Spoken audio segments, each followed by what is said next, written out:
करब हम छठ हो। मानब न बात तोहर भूखब बरत हो।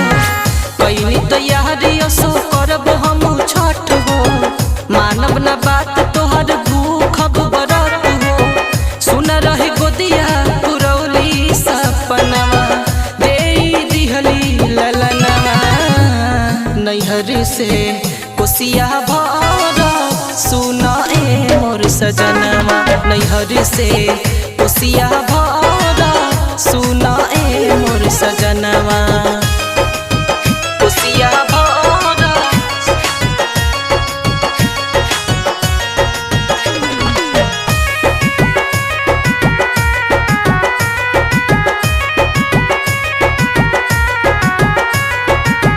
कही के बजनिया दे आ दिन बोला बस। कब शुभ काम में न हमके लगावस। हमके लगावस हमके लगावस। भोर भोर के हमार मुँह न देखे। घुट घुट के जियल बानी असर मन में लेके। घट पर मनाइब खुश दिलवा में बाटे। बजवाइब बरहो बजनवा। नैहर से कोसिया भर सुन ए मोर सजनवा। नैहर से कोसिया भर सुन ए मोर सजनवा। कोसिया भर कोसिया भर